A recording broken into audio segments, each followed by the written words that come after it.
5 razloga zašto ja ne bi nikad bio žensko. Jesi li pricnuo?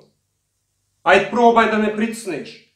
Pricni taj subscribe, pretplati se ili naroči se, kako god već da piše. Ajde pricni.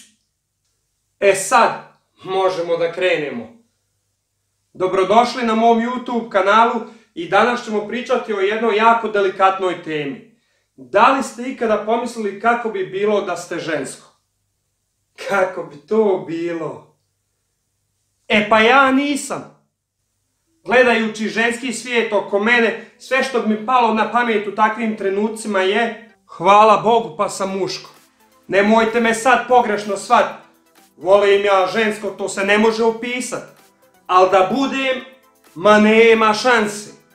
U ovom videu ću vam opisati 5 razloga zašto ja ne bi nikad bio žensko.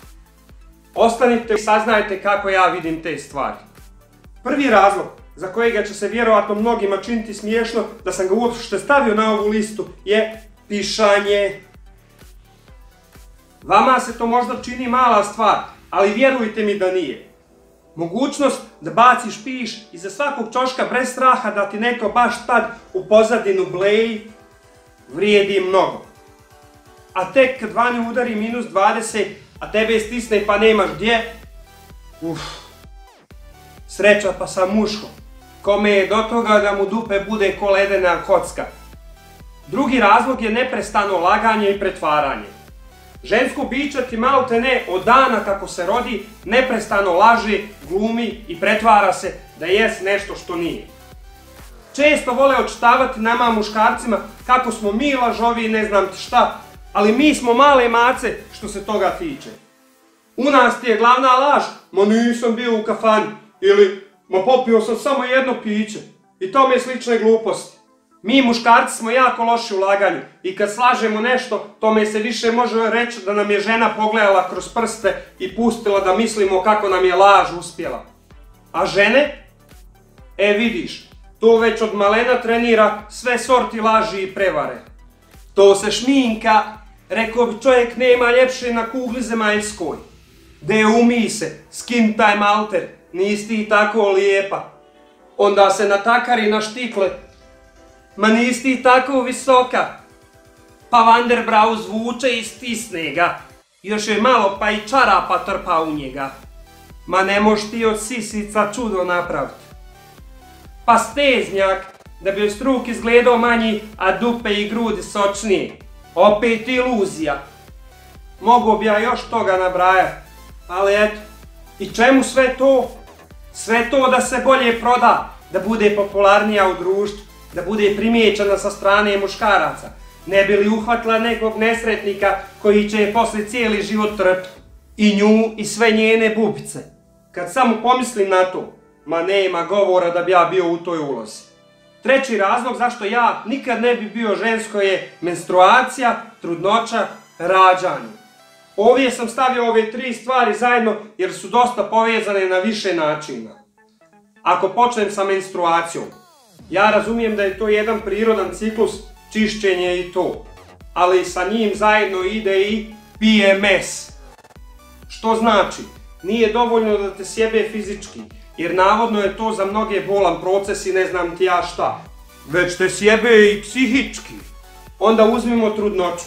Ako nije baš nimalo planirana, može da ti sruši svijet. A u suprotnom će zato i onako da se pobrinu hormoni kad počnu da rasturaju. To raspoloženje skače ko da igraš fliper. A šta je za mnoge cure ili žene još najbolnije je to da im se tijelo nikad više ne vrati u prvobitno stanje. Ne važi za sve, ali opet. Rađanje. Kažu kako je to magično iskustvo i ne znam ti ja šta, a po drugoj strani se opet žale kako je to bolno i da nema tog muškarca koji bi tu bol mogao podnijeti.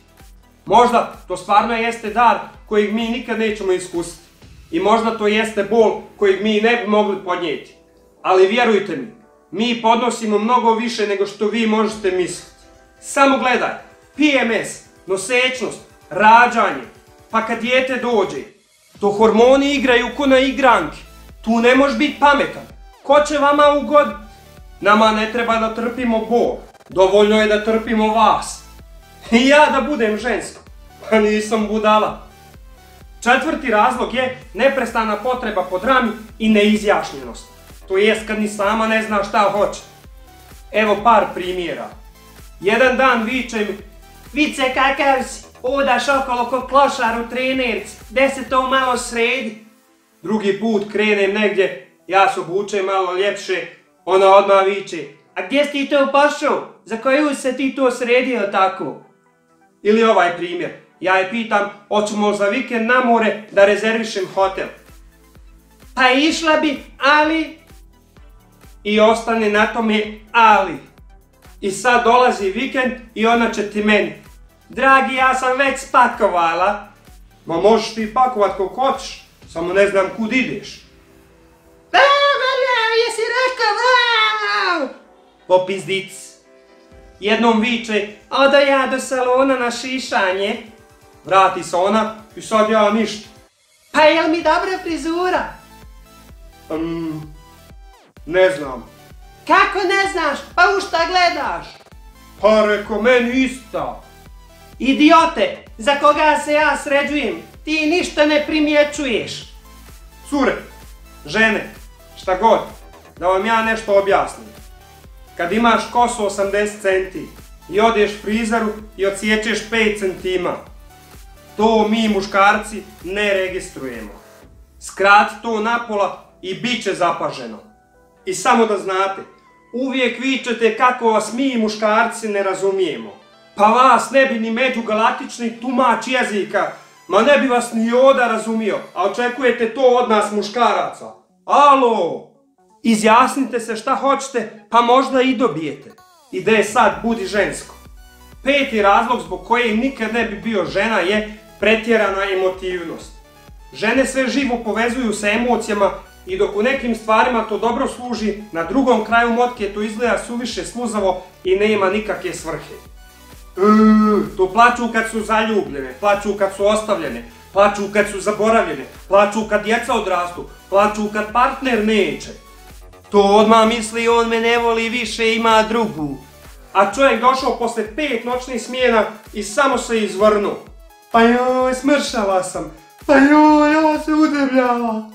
To ispoljavanje emocija i kukanje na svakom koraku. Ja razumijem, svako od nas mora imat ventil. Ali deo ti iđi negdje u šum pa se izgalami, uzmi cijepaj drva ili nađi nekog međeda za rvanje ili nešto slično. Ma znam. A zašto imamo partnera ako mu ne možemo ispričat sve što nas muči? Sve je to super, ali daj malo smanjite. Žene uvijek imate nešto za pričat, pa i tada kad u stvari nemate. A mi muškarci imamo poseban selektivan filter za te stvari, zato od nas ne očekujte da kad nas kroz 2 dana pitate: znaš ono što sam ti zadnji put pričala, da ćemo imat pojma o čemu vi pričate. Jer i ako kažemo aha, mi u stvari nemamo pojma o čemu vi to, ali samo potvrđujemo da ne bi opet došlo do nepotrebne drame. Svi mi različito doživljavamo stvari i sve nas obuzimaju emocije, ali jedno je normala, a drugo je emotion overdose. Zato stvarno mogu da kažem, ja sam sretan što sam muško. Da se razumijemo, ništa od ovoga nije zapisano u kamen i ima tu odstupanja i tamo i vamo. Ovo je samo neki prikaz toga što sam ja primijetio kroz život. Ja još uvijek volim i cijenim žene, ali nema šanse da bi bio jedna od pripadnica ljepšega pola. Ako ona moja slučajno gleda, ja sam najsretniji čovjek na svijetu jer sam našao ženu koja ne paše u nijednu od ovih kategorija. Jes, baš. Pa to bi bilo to za danas. Ja se iskreno nadam da ste se zabavili uz ovaj video. Zna tu biti kakva glupost izjavljena. Za kraj bi vas zamolio da me podržite tako što pritisnete subscribe i naravno like za ovaj video ako vam se svidio. Vaša podrška mi baš puno znači. A do sljedeći put mi ostane samo još... Haso!